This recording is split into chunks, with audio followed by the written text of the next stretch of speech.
And I'm live with proper bandwidth, I might add. This is, oh man, last week was rough. Wild West Hacking Fest, low bandwidth. But, things are moving forward now, and I can do a follow-up.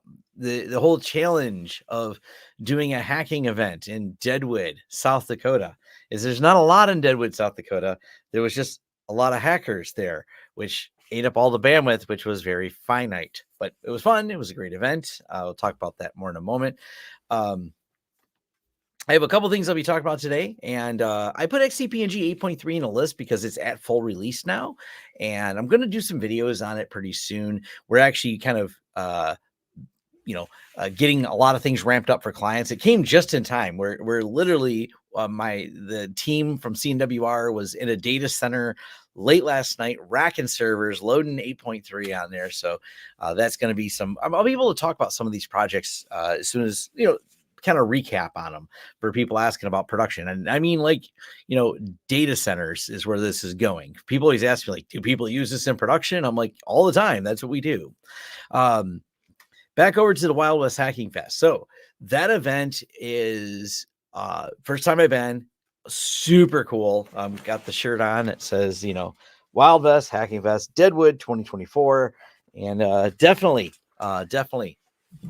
really can't say enough good things about a community-driven event like that. That is the entire. All right, cool.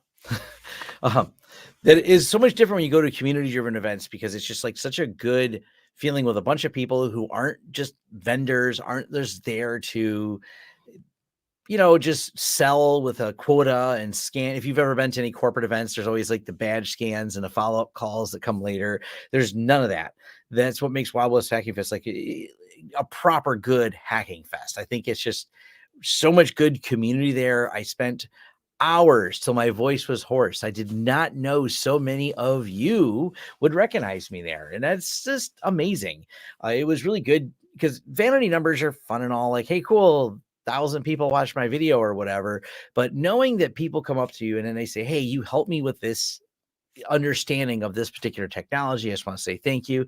That means a lot. I will apologize to some of the people where I started talking a lot more than I probably realized that they expected me to, because I talk a lot sometimes, because that's what I do when I'm socially awkward and nervous in places. So nonetheless, that is definitely a thing that occurred. So I apologize to anyone I talked too much, but some people, because we just kind of hung out. It was amazing hanging out with all of you, especially those of you that knew me from the channel. And a few people didn't know me from the channel I hung out with, and that was awesome as well. So the whole event was just a great time.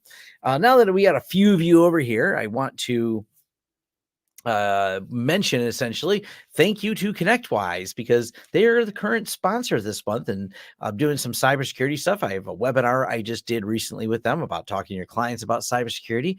They've been a good sponsor to work with. This is if you've seen a couple videos I released, including some of the UniFi ones, you'll see a little thank you to ConnectWise at the end of those videos. This is some of those, incorporating sponsorships. I mentioned some more were coming, and we've been picking and choosy about who we do as sponsors. So ConnectWise is a good company, and working with them has been great.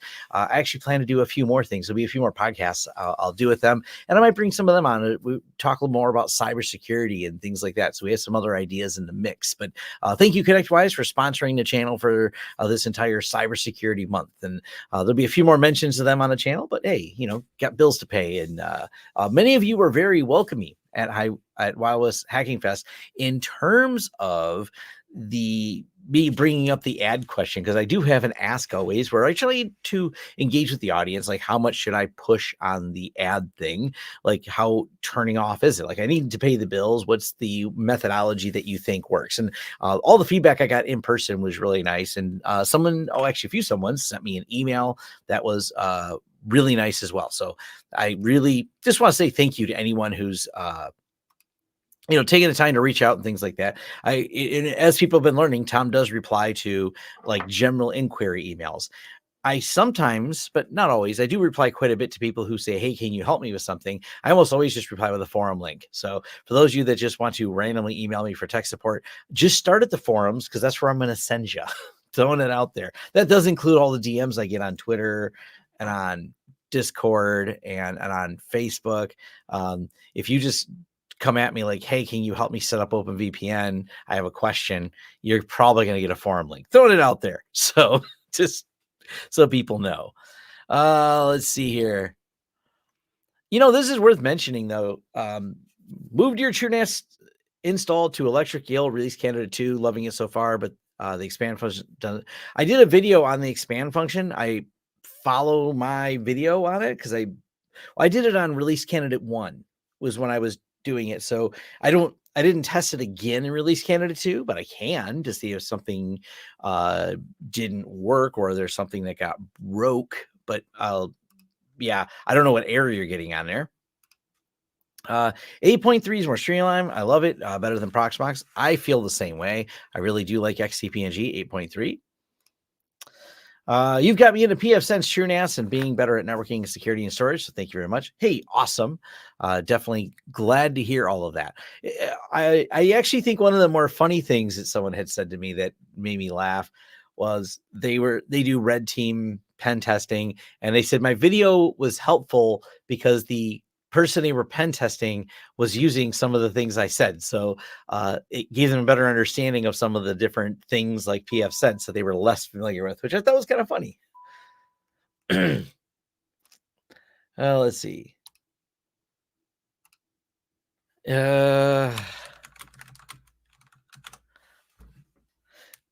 We're in the back end. I just got a message from Jason Slagle. He's setting up some of the servers. He's like, the pool disappeared. I'm like, it'll come back. Yeah, when he does the updates, there is a pause when you do the updates where while it's updating, the pool will go away momentarily while it updates. But hey, that's how those things work. I think, I don't know if I've done a video on exactly how that works, but you always have to talk to the master in an XCP-ng pool. So if you reboot the master, even if you have 9 other hosts, they all disappear while that's happening. So it's one of those things.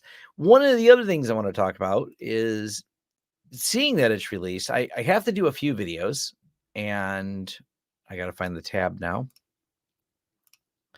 which I need to install XCP-ng here first to show you how to upgrade it. The upgrade process for 8.2. So I'm loading 8.2 here. Let's see if this works. I wasn't reading anything. Oh, there we go.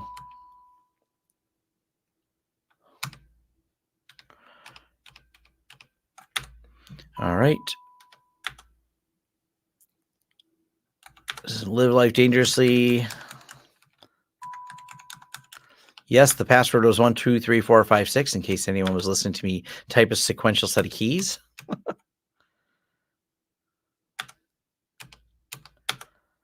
All right, America, Detroit.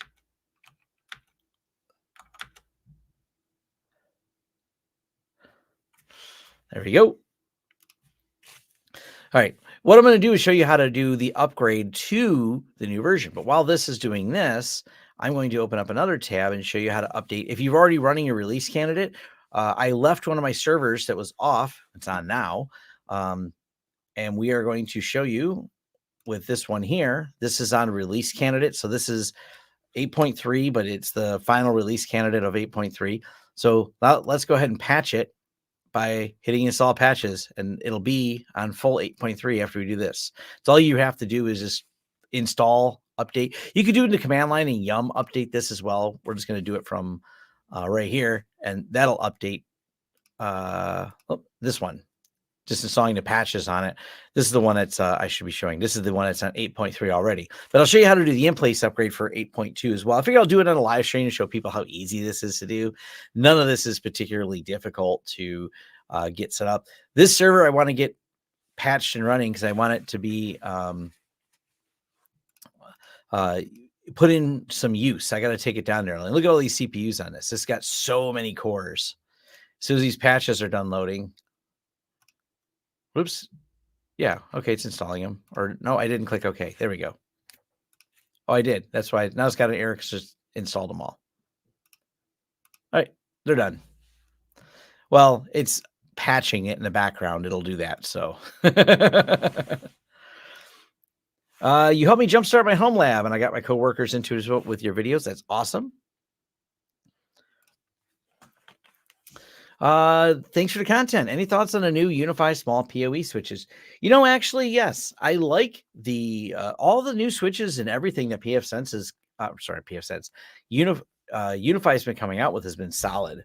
Like I really have no complaints. I can't show you some of them. I have some that aren't released yet. I'll just throw it out there. There are more things coming that I can't talk about just yet, but soon, really soon, they're going to have announcements on them. But the more things I add, I can share this tab here. Like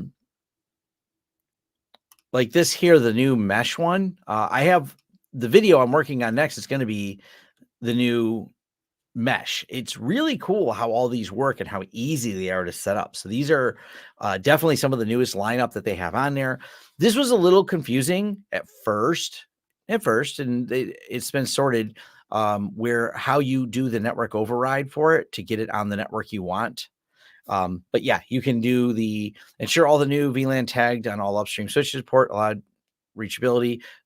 Then you can change it and do the network override here to get it on the VLAN you want. When I showed it off 2 weeks ago, this was not in the documentation. This should be in the documentation now for how to set that.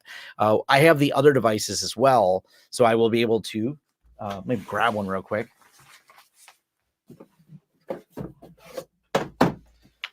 I haven't unboxed them yet, but I will soon. I'll be unboxing some of these. I should set an overhead camera so you guys can just watch the unboxing for these.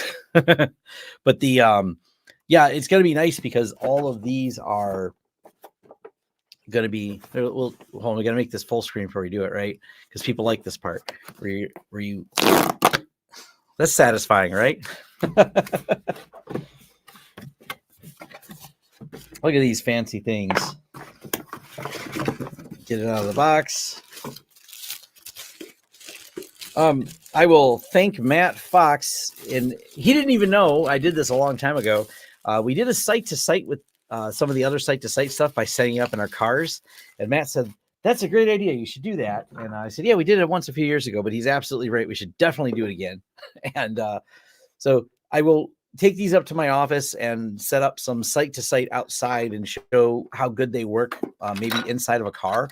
Maybe what I should do is take my camper and attach one of these to my camper so I can show you how you can beam internet to your camper. I can actually do that outside here too. It'll be a shorter distance because my yard is not that big. It's more about use case and things like that of how these work, how you adopt them, what you want to use these for. And they're just, I like some of the newer devices they're adding because the other stuff they have for site to site doesn't go.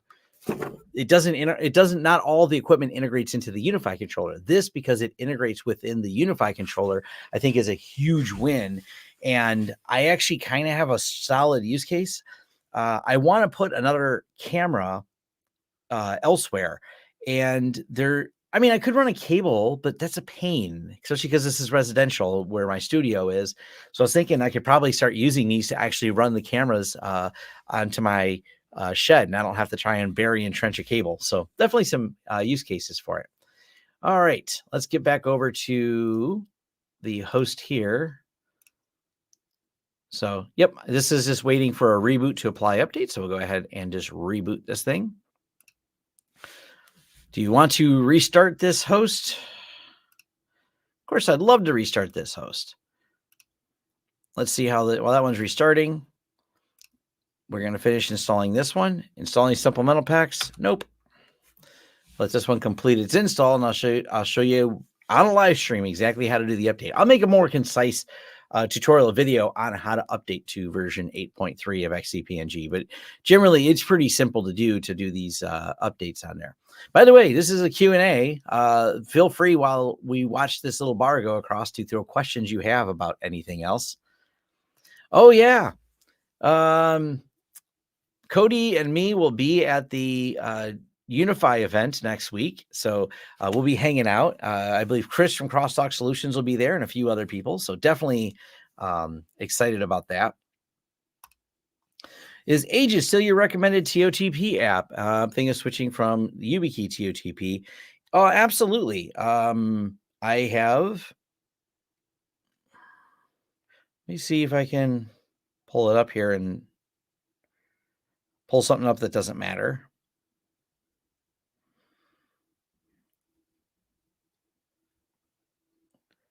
Can I edit this? I'm trying to find if I can show you something that won't show anything personal. Anyways, the short answer is yes, it's on my phone. It's working right now. Aegis is still my go-to, AEGIS. That is my go-to TOTP app. I still have it on my phone, still use it, works wonderful.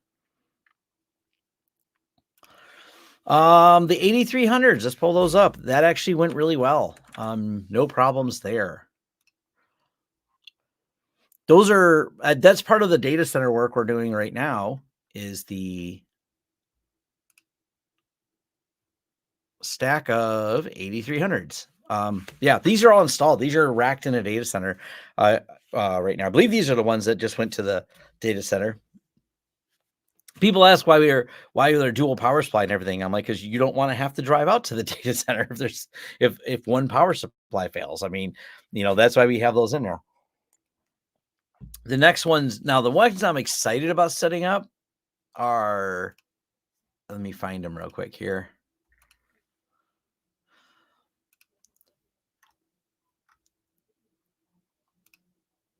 There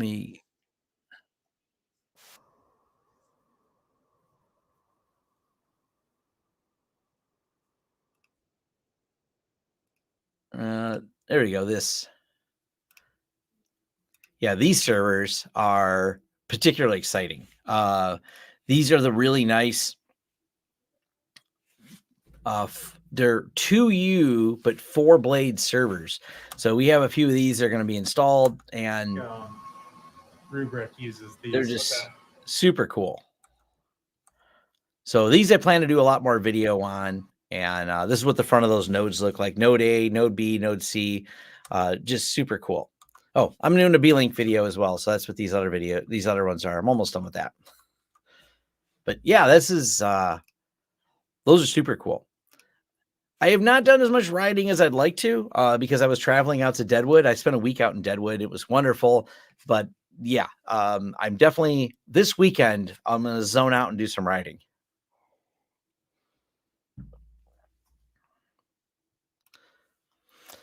You got a full stack of UniFi gear this week at Techsgiving for a preschool in North Carolina. That is awesome. First time getting the G5 PTZ. Very impressed with it. Yes, those PTZ cameras are awesome. Those are really neat. They're pricey, but boy, they are definitely a fancy camera. If you're going to have ads, be not to the same sponsors as everyone else. If you can, doesn't matter how much I like content creators. Yeah, that was actually the biggest challenge with doing ads is, one, I do not want to advertise insert name of food delivery service. Sorry, food subscriptions I'm not a big fan of. And no, I don't want to do any of those ads. And you're right. I don't want to do a Squarespace ad. I don't want to do a... Yeah. This live stream is brought to you by Lawrence Systems. There you go. There's Matt doing my ad drops for me. So absolutely, you're right. You know what? And it's really, I listen to a variety of podcasts, and the same sponsors hit all the podcasters. And it kind of drives me a little bit crazy sometimes because I have to listen to each variation of the read as it goes through. Installation is complete. Press OK.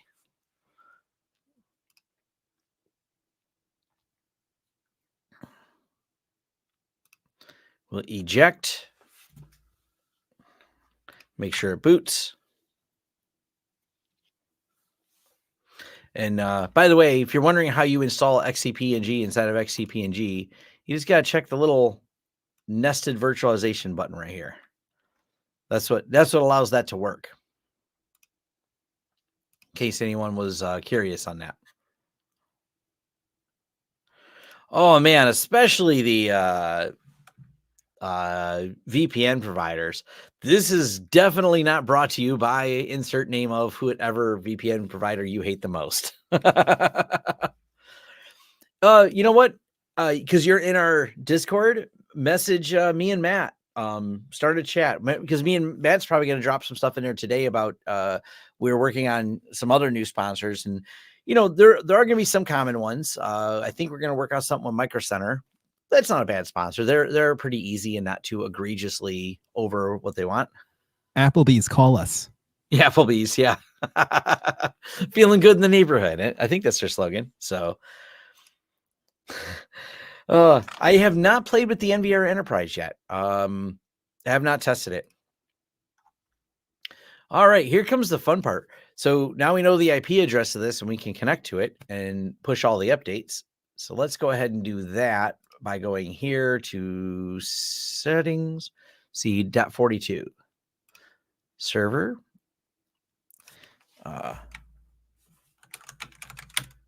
upgrade, live demo. What was that? 42, I think. 142. I've already forgot the IP address. I should write this down. It's all right. We'll fix that later. See if it connects. I got that right on the first try, 142. That was like, so cool. Now as a host, it should show up here. Yeah, it doesn't like that the password's 123456. To do the upgrade, before we can do the upgrade, we got to do the patching. We'll patch this one manually this way. So let's go to VMs. And we'll patch it in the screen here. Local command shell.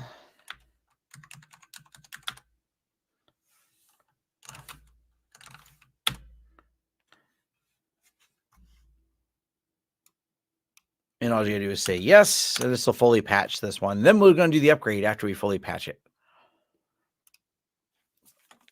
Do you have a favorite brand for NAS drives? That's a good question.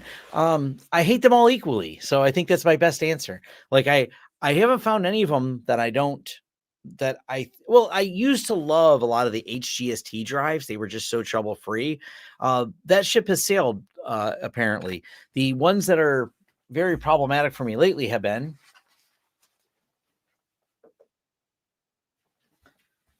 And I can't explain why, but I can explain, like, I'll show you what I wrote on here. It says, weird issue. That's all I know. So some of the, I've had and it could be just a batch of them. I don't know. I've had a few of these, like, just have issues. But my old HGST stuff, awesome, was amazing and worked for a long time. I've had a few of these Iron Wolves that had problems, but not all of them. Like for the quantity we have deployed, it's not terrible. It's not, we have, if you've seen, I could show you some of these photos I have. Let me find one of them real quick. I mean, yeah. There's me with 60 drives in each one of these servers. So mostly they're fine, but occasionally, I don't know if it's just a batch of them we ran into, but yeah, one of the other servers I have right now also having weird issues. So let me log into this. And these are all Seagate Exos drives.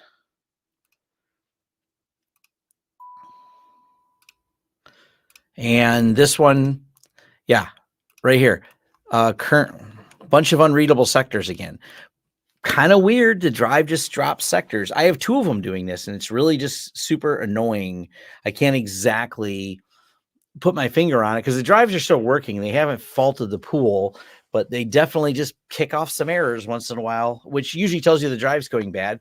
But I'll reformat the drive, and it may work another 6 months without an error. So yeah, I don't know. These are out of warranty because they're a few years old. Have you considered using something that can parse logs after ingestion, like Victory logs? I use Graylog for all my logging. For all my home lab logging, I'm using Graylog. I'm not even familiar at all with the other one you mentioned there. So it's not just the best deal to have good backup. Yeah, RAID is not a backup. That's the truth there. I forget the warranty. The Iron Wolves, I think, have a really good warranty on them. I think these Exos only had 2 or 3 years, and they've exceeded the 2 or 3 years. So they got some mileage on them, but yeah. Let's hear any benefit to using LZ4 offer VM storage and TrueNAS. No, leave LZ4 as it is. It doesn't, the CPU on that TrueNAS they have should be plenty fast enough. The LZ4 doesn't, it's not high intensity for CPU. And if there's any problems, we could turn it off later. So yeah, I always leave it at default. I should probably do some performance testing because a client consulting call I had today, I don't know who told them to do this, but they cranked the compression up on the data sets. They weren't having any problems, no complaints at all. They were having storage issues in terms of like they were running out of space. And that's kind of what led to some of the consulting I did with them today. But I thought it was weird. Maybe that's a fun video where I go through and adjust compression settings on each of the data sets. And I could do it on my data sets. You know, I wonder how much logging data could be compressed that way. Because here's all my gray logged data. And then by default, it's all LZ4. But the person was using gzip 9. But Z standard is supposed to be really fast.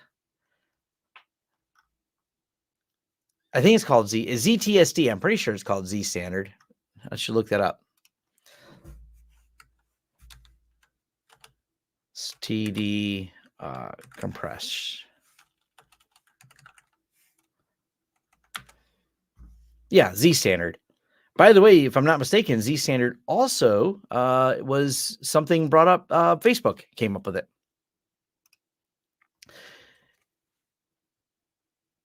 Yeah, there's not a lot of compression. I mean, I guess there's some compression, but it's not substantial. Can you use Grok register something similar to query time with Graylog, or do the logs have to be parsed with extractors? Oh, no. Graylog will absolutely work fine with unparsed. Like you can do more if you take the time to parse the logs in Graylog and create an extractor. But if you don't have an extractor,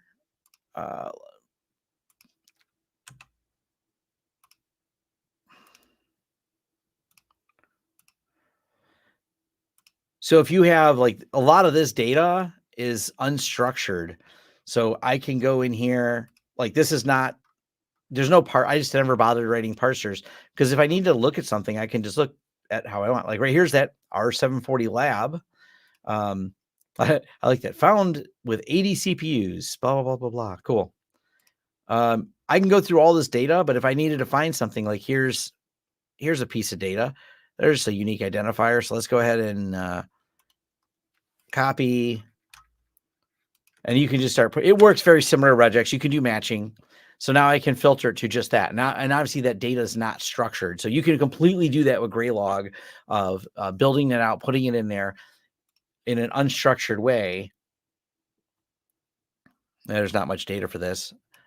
But yeah, that's completely searchable. And they have a whole thing under query language here. So you have a query builder.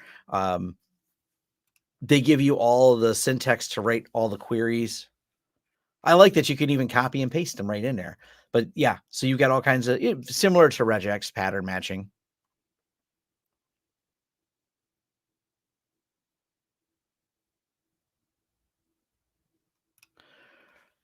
I did get pictures of the hardware before it left. We should do a release and discuss some of this.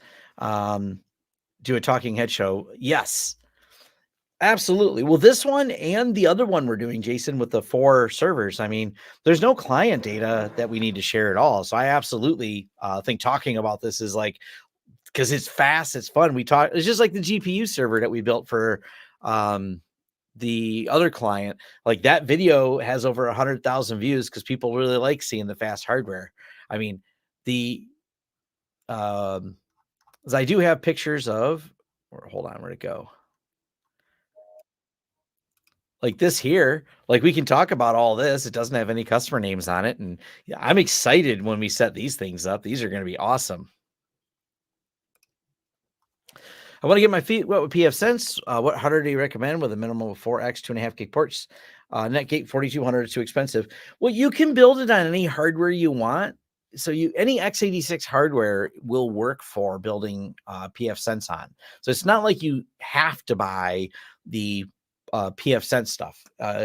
matter of fact, I don't have one within reach here, but those little firewalls that you can find on AliExpress, we don't like using them in production. I don't think they're the best quality, but for home lab, they're definitely the most affordable thing you can get. I mean, if you can go a little better, and yeah, the little Serve the Home has a long list of. I think Matt's got one.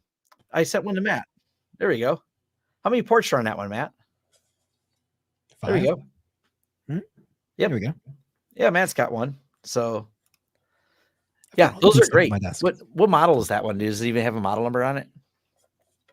Nope. It just has a sticky note with an admin password. That's it. It's probably something. It's probably like password 123 or something stupid. 1, 2, 3, 4. Spaceballs. Password here. Okay. Yeah. Well, it looks like a top 10, but it could also be a Quotom. So there's it's really interesting how a lot of these manufacturers work. They basically they make a box, and then to make it look like there's a competitive ecosystem, that box may have different labels on it, but be the exact same box. This Coke tastes like Pepsi. Yeah. And Protectelli is a company that actually does support for the boxes. So they take a Quotom, they take a Top 10 or whatever the brand is, and then they put their support on it. So this one, Jason's nailing it right here. I haven't really run into the heat issues because these are the passively cooled ones. The passively cooled ones are okay, but the SSDs and memory in them, definitely hot garbage. Order them without memory and SSD and put your own in. That has different memory and SSD. It does not have. I ordered that one. Oh, God, that one's a few years ago, but I put in. Yeah. What's in it? I don't know. I mean, I'm not going to avoid the warranty if I open it. It doesn't have a warranty. Exactly. And when we were using them for some for sending them to clients, that definitely, yeah, they were not the most reliable boxes. We use them as like a jump box for the clients for some log collection and stuff. Oh, let's see if I can. Hey, there's my desk.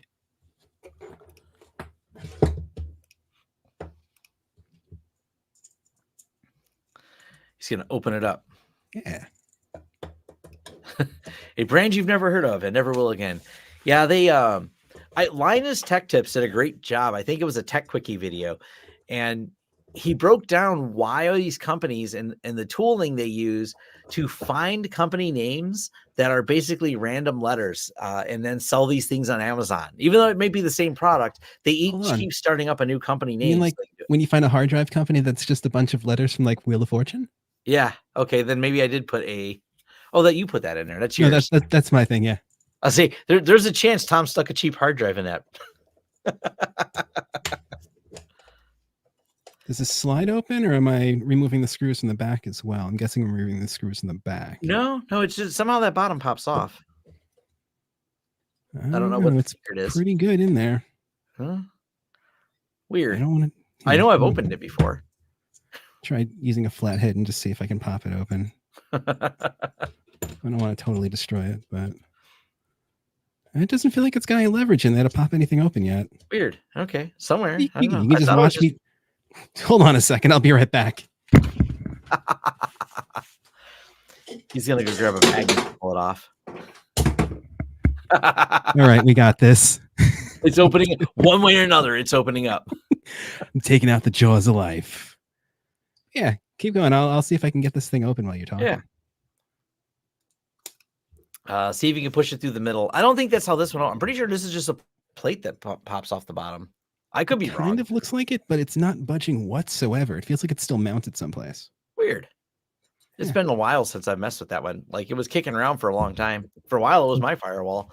As long as I don't have to cut a yellow, red, or blue wire, I'm not worried about opening anything. So.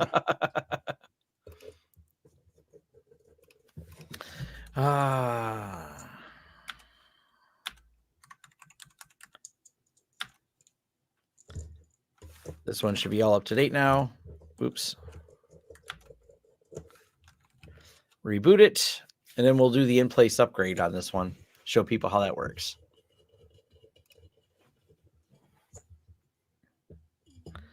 Yeah, you know what? I wonder if there's something covering the rubber on the rubber pads. There's nothing under here. Dakota's like, get Oh, the hold on. torch. There we go. Okay, so it comes off like that. 2 pieces. Yep. What am I gonna say? Is that video Cool. okay? It looks a little choppy to me, but you can see it. Oh, so I put an NVMe in that. There's no hard drive. I didn't put an SSD. It's got an NVMe. Cool. Oh, look at me, my fancy Supreme hard drive. We got to put one of these in here. It's bougie. Yes. That works. There you go. All right, I'm going to put this thing back together before I just drop all the screws or something. That's going to happen eventually. Break out the torch. What brand memory Don't is in there? tempt Did I at least send you a good brand of memory? me. Let me turn the light on and see.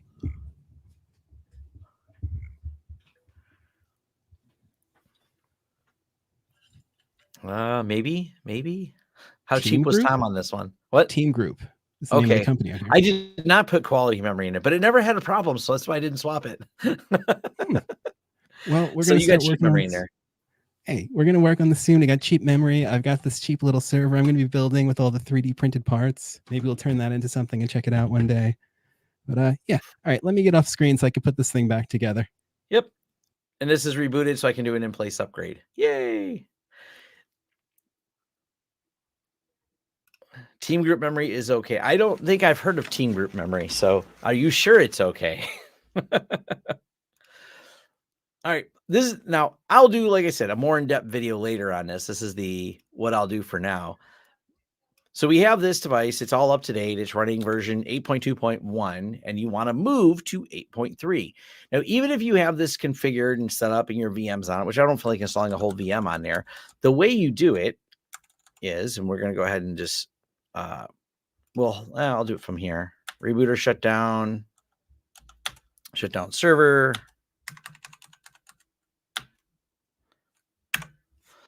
So we'll power it off.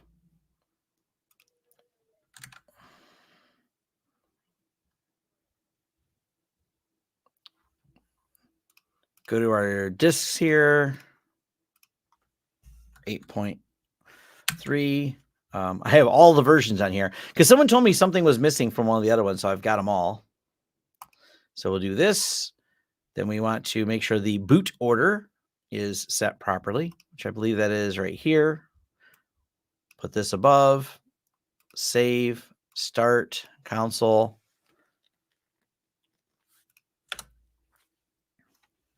And now we're going to show you how to upgrade it to version 8.3.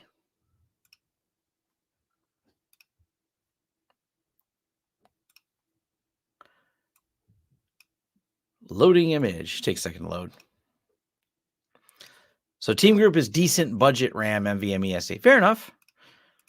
It hasn't broke, so I guess I can't complain about the quality. It still works. And that's the important part, is that it didn't die. It didn't give a bunch of errors. It ran pfSense perfectly fine. All right. Is that big enough to see? Yeah, it looks big enough to see on the live stream here.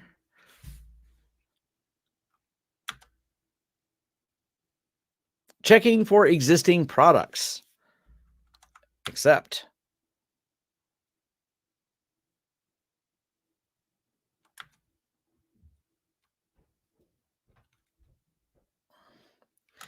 Now, all you have to do, this is the part I wanted to get to, is what is the action you want to perform?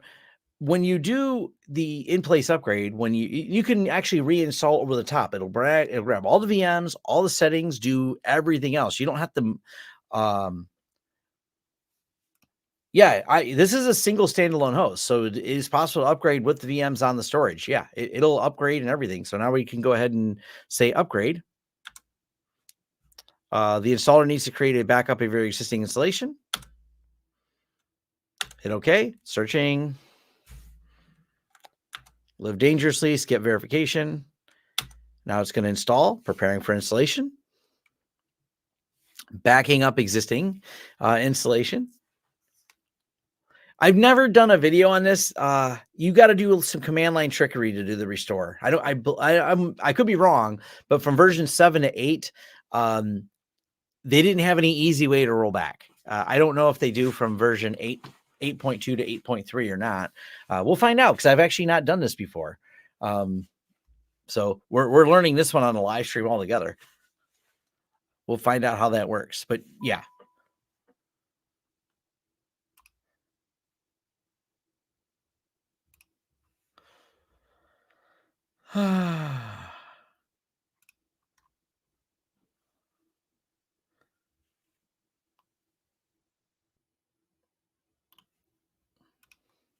Go, go, go. It's slowly going. Well, it's going to take a second. I'm stacked into, what's the stats say?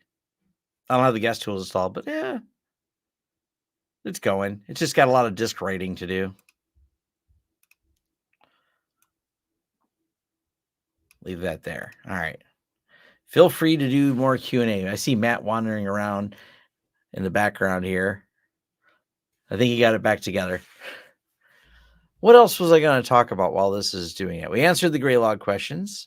We managed to figure out Matt's how to take apart a firewall. Good. We just have to be patient and the little red bar goes well. New features. It's a whole lot of back-end stuff, but yeah, that's probably fair enough.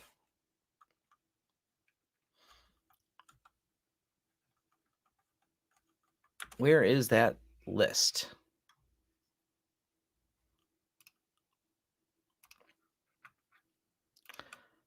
So now it's doing the install. I'll click OK and finish it in a second, but yeah. So let me drop this so everyone has a link because there's a lot to it, so I'm not going to read 100% of it. So there is the link to it. It's a blog post they did.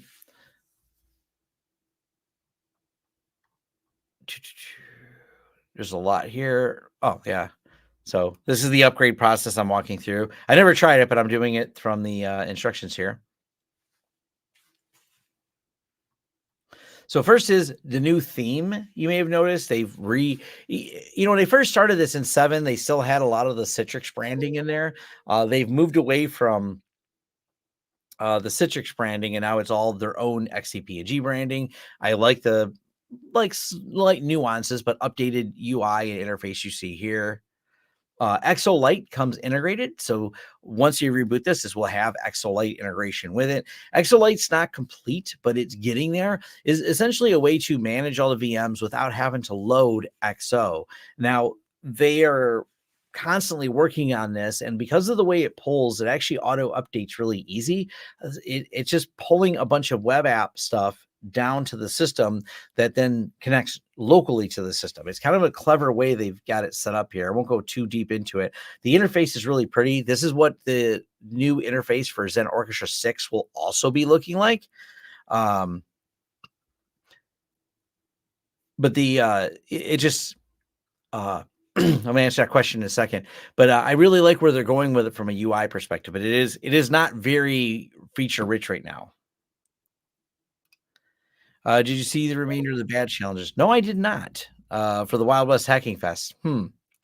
That's very old kernel. Who also supports that? Well, interesting side note. The way the kernel works is it's 100%. All of XCP-ng is managed by the team at Vates. So they're patching everything into the kernel. So the kernel may not be the latest, but it still has tons of things. Like even the 2.5 gig drivers are in there because Vates controls what goes into this. So they're still going to be on an old kernel for a while, but it's not that big of a deal. They've added and backported all the different hardware support. But let's go ahead and scroll past this. Windows 11 and VTPM support. That's fully supported now in 8.3. So if you have a need for a VTPM for something in Windows 11, hey, that is completely supported in there. I don't really do this, but if you want to use IPv6, you can. They've updated all the IPv6 features in here. This is so you can run some of the DOM0 with IPv6, not just the V. You've been able to do the VMs for a while, but this also adds that. Talking about the old kernel, yeah, it's older, but broader hardware support, including, as I said, the 2.5 gig drivers are in there now. Is that a Realtek one? R8 125 drivers. So that should be, yeah, real R8 RTL 8125 drivers. So those are more the 2.5 gig ones. 4K native disk support. Another enhancement is, and they backported this also to 8.21, is 4K native disks to address existing limitation on storage of these devices. We introduced a new large block storage driver. This is really cool. The PCI pass-through device management.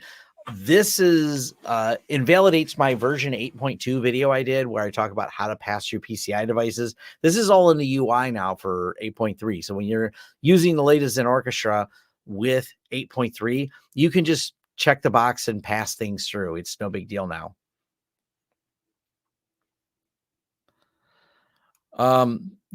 This is kind of neat because the host evacuation feature, which moves all the VMs off a host for maintenance, always selected the management interface for live migrations. They've now allowed users to choose a different network for migration, offering an option to use faster, more suitable network links.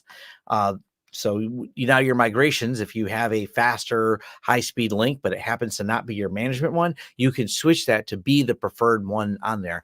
They've had some other stuff where you can prefer networks when you're doing it, but not for host evacuation, just for when you're doing transfers, you could select the transfer network. They've just extended that further. So when you have it do an auto host evacuation, you can specify which one it does. Disk exclusions in the VM. You just put the no back command in there if you have that. The new coalescing options are kind of neat where you can force all the coalescing through the UI. You don't have to do it from the command line now. Migration stream compression. The disk hardware status. It automatically now loads smart utilities and gives you the status of the disks. So that's in there now.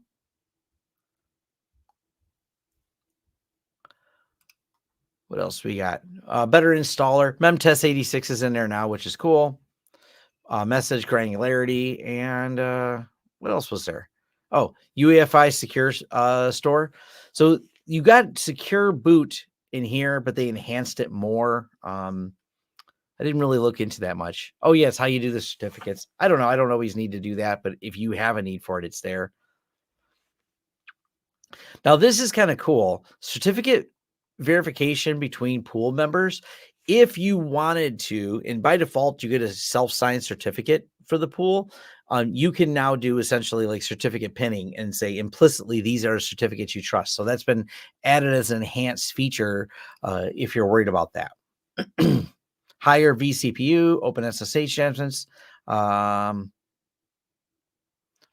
I want to try this because I've done multipath before and it was very manual. So I never did a video on it, but maybe I'll do a multipath install because people ask about it and they've added it to the UI now. So that's cool.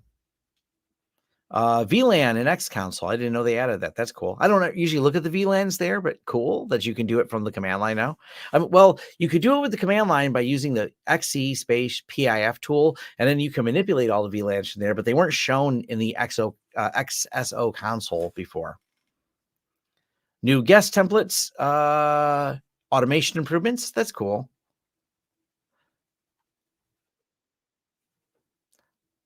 What else is there? I think that covers all the major stuff that's on there. A lot of it's just a platform for what's going to be the updated release. But let's go ahead and go here and see if this worked. Installation completed. Remove any install media. Sure. Let's do that. Eject.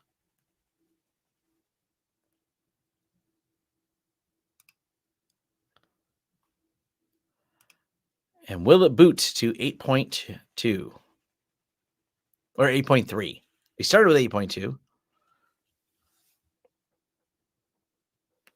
Like I said, there'll be a more in-depth video covering this and showing all the VMs and that they all exist. I just didn't bother creating any extra VMs on this. Would have taken a while to get them all transferred.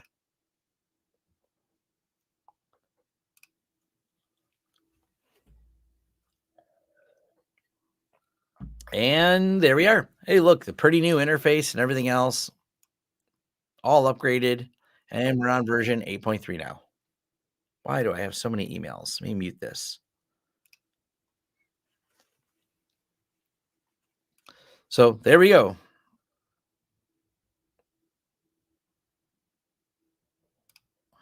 Yeah, everything we're doing on is all 8.3. That's what Jason. How many servers is that you have? I mean, these are what 100 gig networks. I think they're bonded Or does this have a 100 gig interconnect, or are you using 25 gigs on the ones you're working on, Jason? Jason's actively building out some in the data center right now for a client.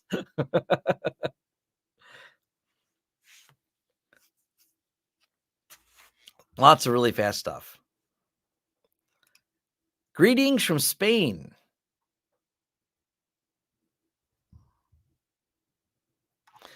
Something I didn't show at the beginning, but I'll show. I'm going to grab it real quick.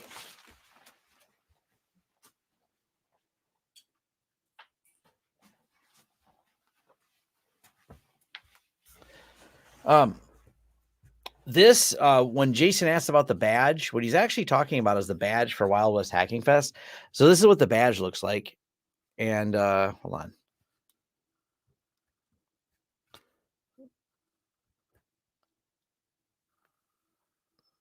Pretty cool, huh? It's got some buttons on it.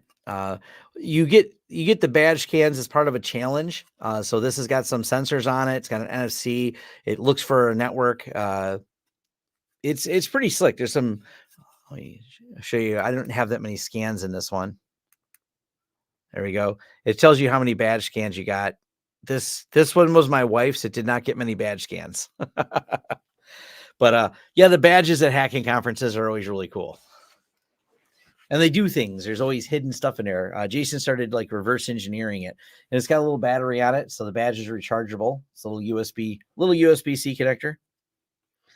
Definitely super cool. But yeah, these are what the badges look like for Wild West Hacking Fest. The downside is, and not why I'm holding my wife's badge. This you can see is a little delicate, and someone bumped into me and my screen broke off, and I could solder it back. I have it over there, but yes. Send it over. I'll fix it for you. I got one of those right here. Oh yeah, you got the same exact screen, don't you? It's a pretty standard model screen. That's a 0.96 inch OLED. They're used on small electronics all the time. Well, what I did was because I got a Chinese food container full of them. Well, I have the screen. I could fix it, but what I did was I gave it to my wife because she'll never turn it on again, and now I took hers. She's starting to do like I do, and she has a badge collection, but her badge collection is not as working. So yeah, Jason's got the cooler badge. She's got the green one because Jason spoke. I just popped in because I love small electronics, and I'm also going to mention to anyone that's watching right now that next week in the Discord I'm going to try milling a PC board, an FR4 piece of plating. So if anyone wants to join us in the Discord next week, you should check that out and see what happens. In fact, let me get the thing up for this. Discord. Boom, Discord. Lawrence.video/Discord. Oh, yeah, absolutely. Join us in the Discord.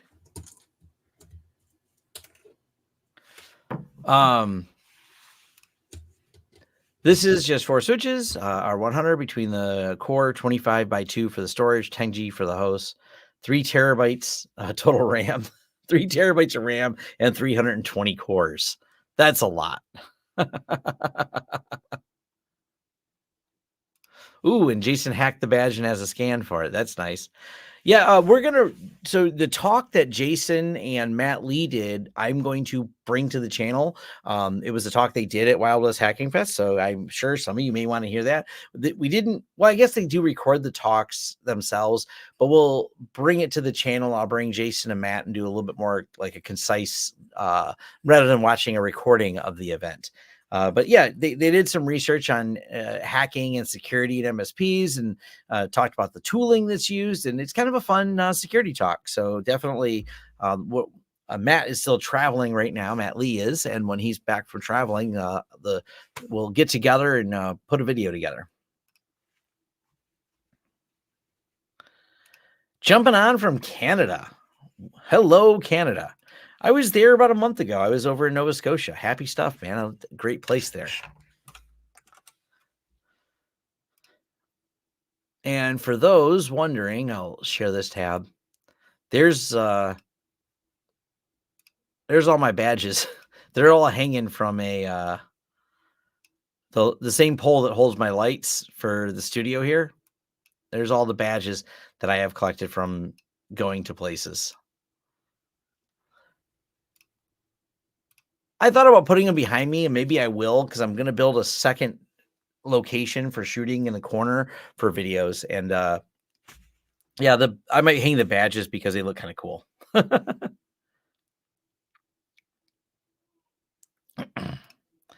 Will you do another tools network cabling video? Yeah, I might do some of those. The network cabling stuff, that's kind of on the to-do list somewhere. I don't do as much cabling myself, but I got to go talk to my friend Terry, who lives here in Michigan, and he's done a couple videos. If you look up Terry Moon, he's done a couple of them. He's really big into cabling, and he actually has some of my test equipment right now. And we and him might do a video on it because I think it's kind of an interesting topic. You want to add storage at the pool level. You should be able to add storage at the pool level. I guess I'm not sure why, like when you add it, you pick a host to add the storage, but if it's a shared storage, it adds it to the pool. Yeah, he's only got a few videos on there. He really likes cabling. And obviously Cody from Mac Telecom Networks, who was here earlier, might still be here now. He does some of the cabling videos as well. A lot more to me. Yes, I was at the 45 drives. That's correct. Yeah, message me on the Blue Team stuff. I heard about that event. I've never been to it, but Blue Team conference sounds like right up my alley. I'm probably way more Blue Team than Red Team, so definitely I'm interested in that.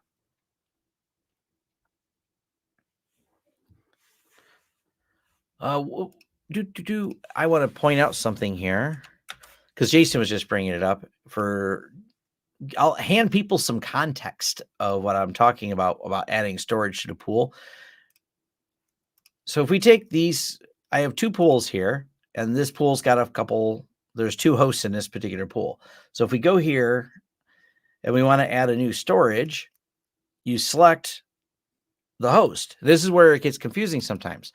But if you're selecting a storage type that is a shared storage type, then in like NFS as a shared storage type, even though I chose this, it'll add it to all the hosts in the pool. So you only have to add it once, and it just adds it to all of them automatically.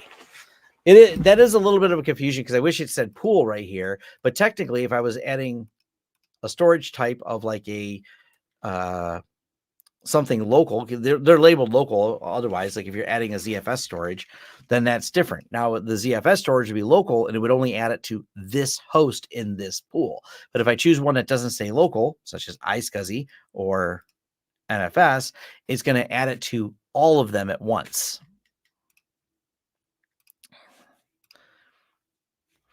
Yes, this is it's laziness more than anything else is why I don't do the cabling videos. I mean, lazy, maybe a word. It's just time consuming. There's like so much more time in putting those together. So that's definitely, yeah.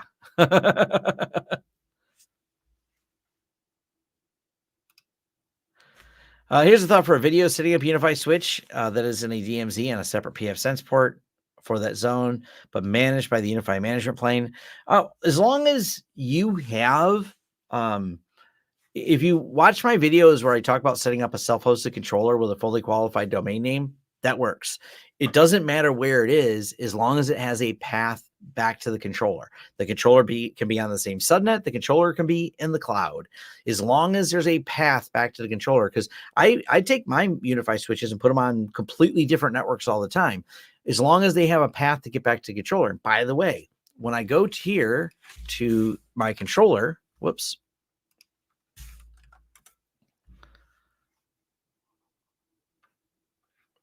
There we go. So if you notice, the server IP is 192.168. Pull that up. 192.168.3.6. That's the local IP of the server controller. But if you go to my devices, you'll notice they're at 172.16.16. Completely separate networks for all of these.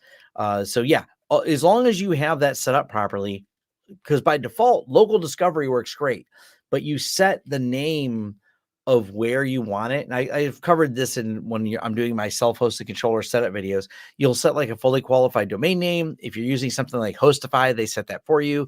And then all the devices always will call out to that fully qualified domain name.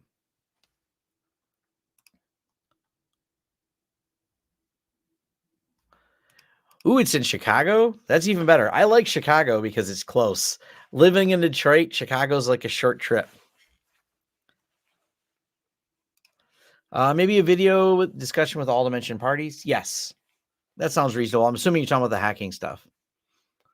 But I think I've reached the end of this live stream, unless anyone else has a few more questions.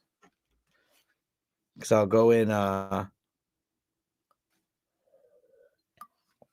little bit longer.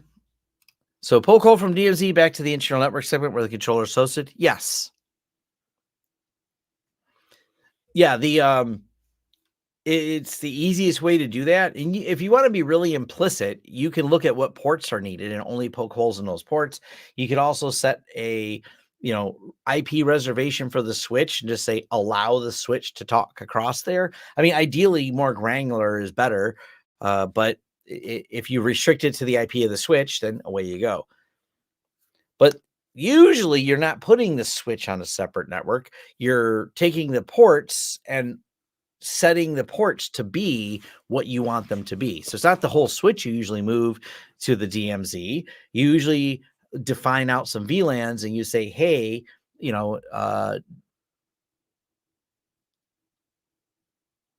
let me show you real quick. It's easier to show you. Oh, and someone asked, and the same answer for both. I really like these 2.5 gig UniFi switches. I think they're great. They're like $60-ish, so they're pretty inexpensive.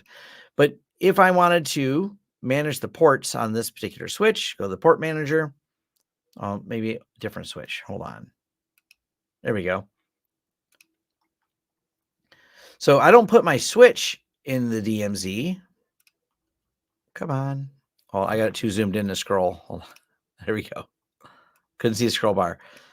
I have a video on talking about VLANs, and you can manually select exactly like I want to put it on the NSFW network, and I want to block all the other VLANs. Now that is a switch port that's only going to allow the VLAN 10 labeled NSFW net and block anything else. So this is generally how you configure the switch. It's not that you need to put the switch behind something so it calls back. You can, it'll work, but it's usually send everything to the switch and then take the ports and set them to only have, like in this one, for example, if I set this, would only then have NSFW.net, or I said .net, and then NSW_net VLAN 10 available on that particular port. Hope that makes sense. Do you know a specific brand of cards XCP-ng supports for 100 gig? Been trying to get Mellanox Express set up, and I can't get it to come up. I have to look at what's in the devices we have. So I don't know that answer at the moment. I'll have to look and see those. Drop a forum post, or actually go to the XCP-ng forums and post in there about that. Changing jobs after living on the photonic level for 15 years. My layer 3 game is rusty. Any recommendations? There's a lot of videos. I've got videos on talk about like layer 3 and whether or not you need VLANs and managed switches. So I do have tutorials on that topic. Will there be a continuation on the Discord this week?